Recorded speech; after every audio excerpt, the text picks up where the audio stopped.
Hello everybody, my name is Hugo Rojas and the name of the lesson is Teaching a Difficult Sound in English for Spanish Speakers.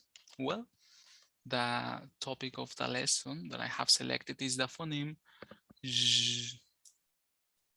I have selected this phoneme basically for two reasons. First, because it's difficult for students, Spanish speakers to pronounce this word, as this phoneme doesn't exist in the Spanish alphabet. Secondly, because it is easily confused with other sounds. For instance, the word measure. Sometimes it's pronounced with a phoneme sh, measure, or another phoneme s, measure, or j, measure. The three of them are not correct, obviously. The objective of this lesson is for students to recognize this phonetic symbol and to identify where and how this sound is produced. The expected outcome after this lesson is for my students to pronounce the phoneme Z adequately. All right, let's see where this phoneme is produced. It is located in the post-alveolar region, as you can see in the arrow over there, and between the blade of your tongue and the roof of your mouth is how the sound is pronounced. Let's listen. Let's.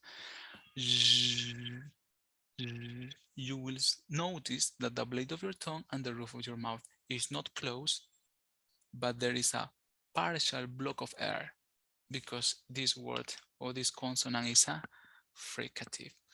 Here we can see other elements to take into account. It's a fricative because there is a partial block of air that creates an audible friction. It's a consonant. It's voiced because we can feel uh, a vibration in the vocal cords, and as we mentioned before, is located in the post-alveolar region. To practice this sound effectively, we are going to have some examples. First, of course, I would like you to repeat with me. If you notice, we can feel the vibration because it's voiced. We can feel a block of air because it's a fricative. And notice, please, in the image, the position where it is produced. Don't forget the blade of your tongue and the roof of your mouth.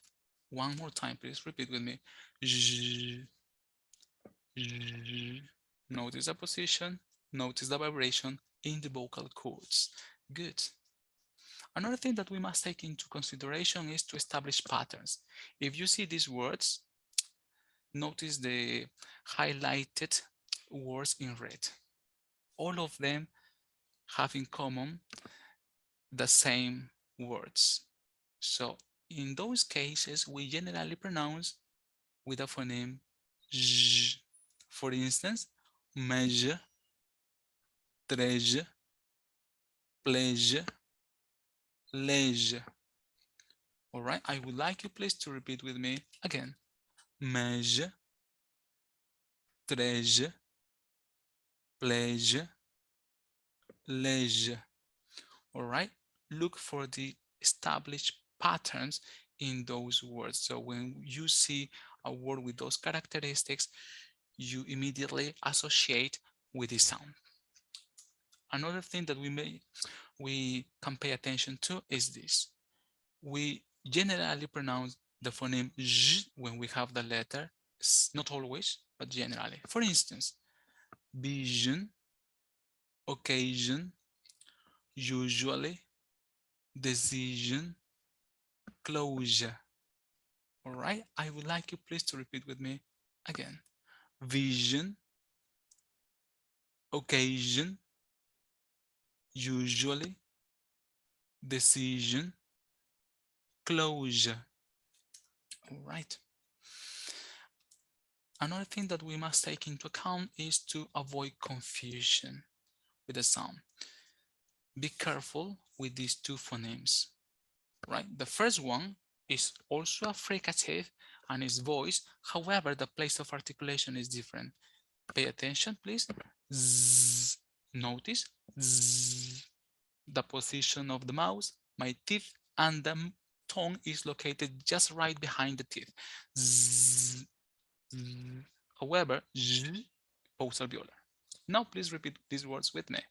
Zebra, zoology, Zambia, zodiac.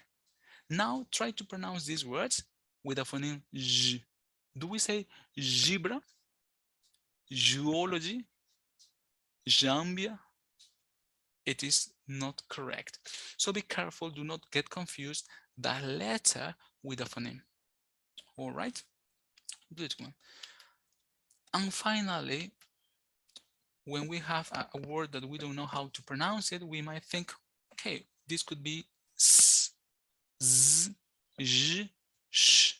When we have these doubts, what we can do is always look for a reliable source. For instance, you can check this information or the phonetic symbols in a proper dictionary. In this case, the Cambridge. There are others like Longman, Macmillan, good dictionaries. They can provide you with the right phonetic symbol and also the sounds. For example, you have the British and the American sounds over there. That is it. Thank you for your participation.